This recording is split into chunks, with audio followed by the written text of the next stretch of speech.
we're going to be baking some chocolate cherry muffins.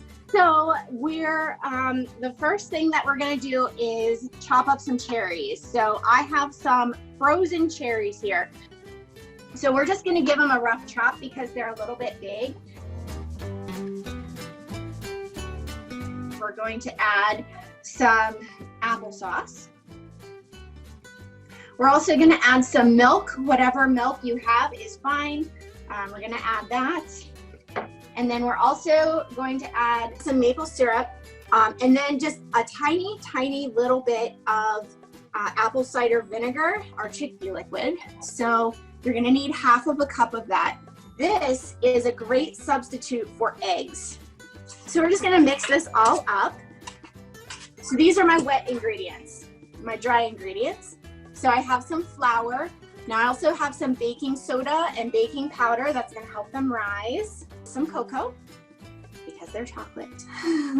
So some cocoa powder, that's unsweetened cocoa powder. Just mix it up a little bit. So now you're just gonna add your wet and dry ingredients together and mix them up. So mix them until they're just combined. And then they're gonna go into a prepared muffin pan.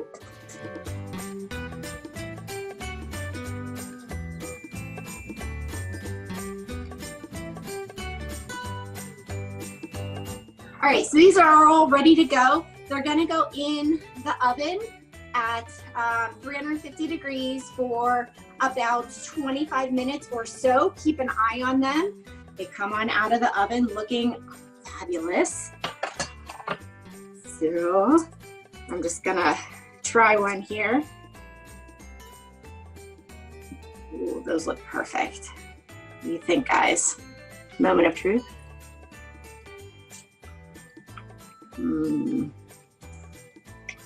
They're perfect. You guys are gonna love these. Stay well, stay healthy. See you next time. Bye.